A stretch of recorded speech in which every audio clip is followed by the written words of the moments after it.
रमता राम जपो रे प्राणी, अब तो सुन ले राम कहानी।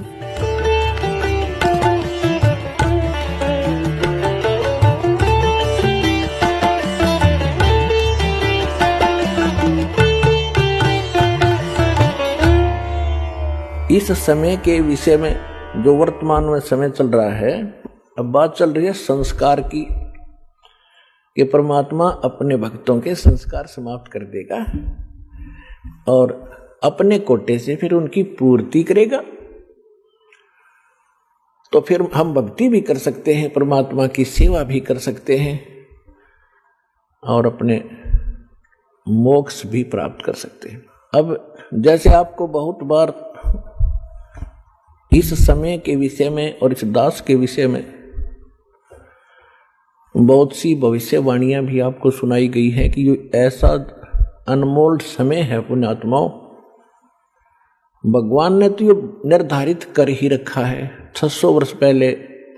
वैसे तो परमात्मा ने प्रथम सतयुग में कह दिया था इस काल से कि चौथा युग जब कलयुग आई तब हम अपना अंश पठाई, हम अपना दास भेजेंगे और फिर काल फंद छूटा नरलोई, काल का झंझट सारा खत्म करेगा सब नर नारियों का और सकल सृष्टि परवानिक होई। कलयुग बीतता 5500 पाचा जब ये वचन मेरा होगा साचा। कौन सा? कि मैं सत्संग अपना अंश भेजूंगा, ये वचन कि मैं अपना अंश भेजूंगा और सारी सृष्टि नाम लेवेगी उस मेरे दास से और सबका कल्याण होएगा, सबका मोक्ष होएगा।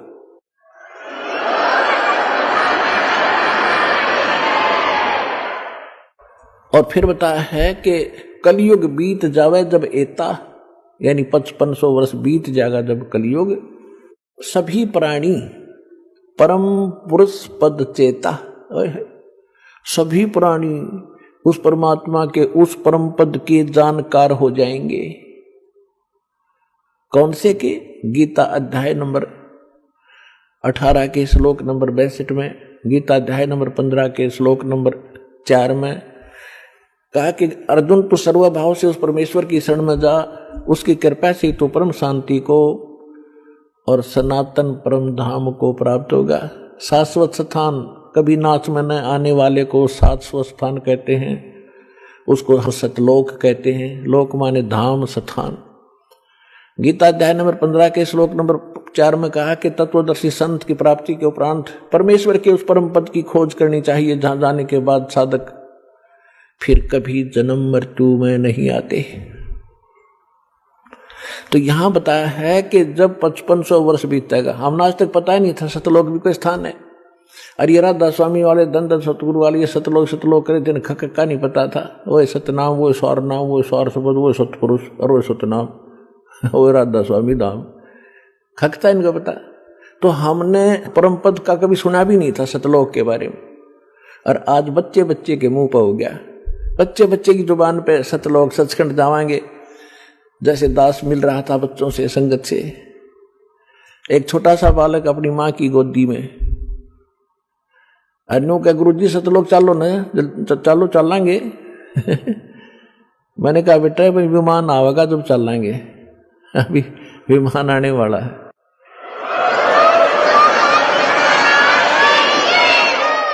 तो यहां कहा कि सभी प्राणी परमेश्वर के उस परम पद की परिचित हो जाएंगे। तो उसी के विषय में एक फ्लोरेंस नाम की भविष्यवक्ता अमेरिका की थी, वो भारत के संत के बारे में गुणगान कर रही है। नास्ट्रेदम्स फ्रांस का रहने वाला था, वो भी कहता है भारत में एक महापुरुष संत आएगा जो पूरे विश्व को सच्चा ज्ञान देगा और एक शब्द समाज की स्थापना करेगा, विकार रहित होगा, आपस में बुराई नहीं रहेगी, लड़ाई नहीं रहेगी। तो उसी के संबंध में थोड़ी सी और सुनाते हैं आपको। एक ये पुस्तक है, पुरानी सी हाथ लगी है किसी भगत का। ये हमारे भगत तक खोजी हो गए, उनको कहीं पर भी कोई सुराख मिलता है उनको तो पता ही लग जाता है ये किसके विषय में बोल रखा है। अब नास्ट्रेदम्स की भविष्यवाणी या किसी भी संत की, उस संत के विषय में जो भविष्यवाणी है, कोई किसी पर सेट कर रहा है, कोई किसी पर कर रहा है, वह पूरी हो ही नहीं सकती। अब हाथी के कपड़े को अस्त्र को और जोटे बदर के देखे कीता होगा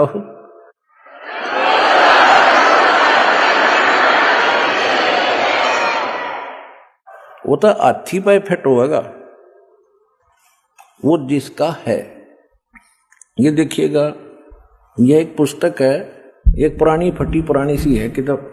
ये देखो, युग निर्माण की सुनिश्चित संभावना, ये तो इसका नाम है, टाइटल है। लेखक है इसका बलराम सिंह परिहार, प्रकाशक है युग निर्माण योजना, गायत्री तपोभूमि मथुरा से।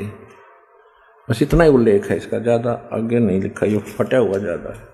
ये देखिएगा पृष्ठ नंबर 19 पे, ये पृष्ठ नंबर 19 है, इसके पृष्ठ नंबर 19 पे यानी 19 पे क्या लिखा है कि स्वाधीनता यानी आजादी के 4 वर्ष बाद एक शक्तिशाली धार्मिक संस्था प्रकाश में आएगी और सारे संसार का उद्धार करेगी।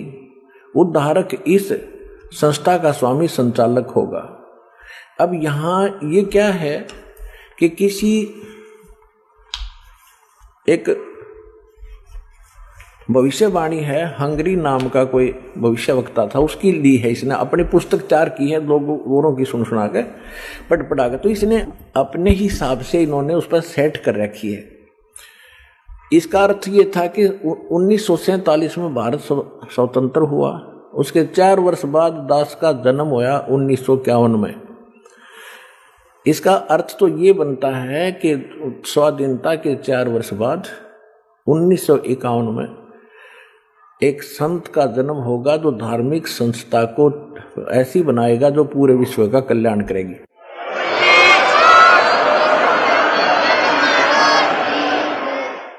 यहां थोड़ी सी गड़बड़ कर जाते हैं, अब और दिखाते हैं। ये देखिएगा, ये 23 पृष्ठ पे है, ये 23 पृष्ठ है।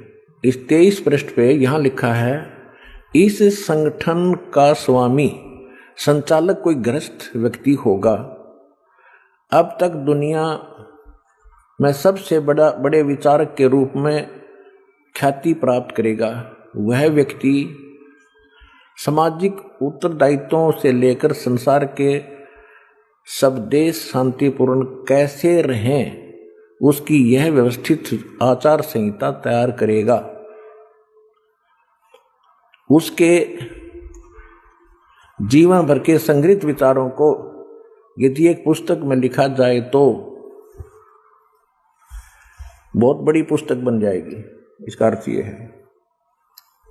यहां एक 29 पृष्ठ पे देखिएगा, 29 पृष्ठ पे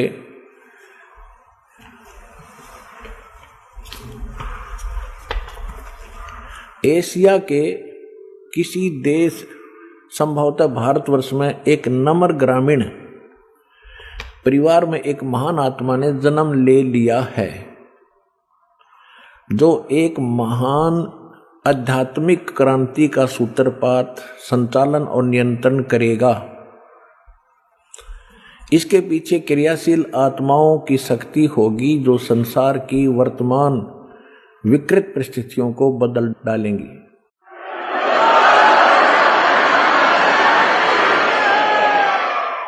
उन्नीस 1999 में ये क्या बोला गया है कि एक ऐसे व्यक्ति ने जन्म लिया है जिसकी अकेले ही उत्पादित शक्ति किसी भी शक्ति संपन्न राष्ट्र के बराबर होगी।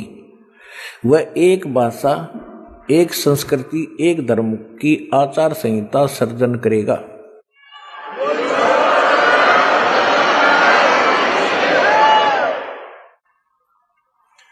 यहां देखिएगा 43 पृष्ठ पे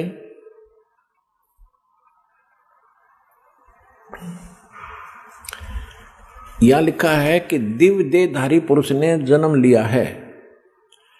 वे सबके मन में प्रसन्नता भरेंगे, दुनिया भर के कष्ट दूर करेंगे। अन्यायी और अत्याचारियों को भी वह ठीक करेंगे।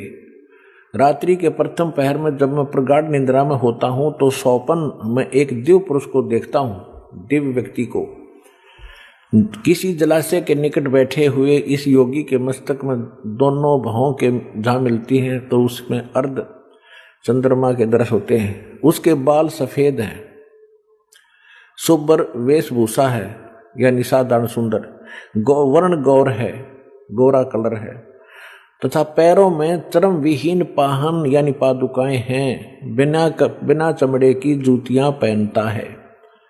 आज तो हमने पूरे अनुयायियों से कोई बैन लगा रखा है कि चमड़े की जूती तुमने पहननी है, नहीं मैं तो पहनूं था कितने।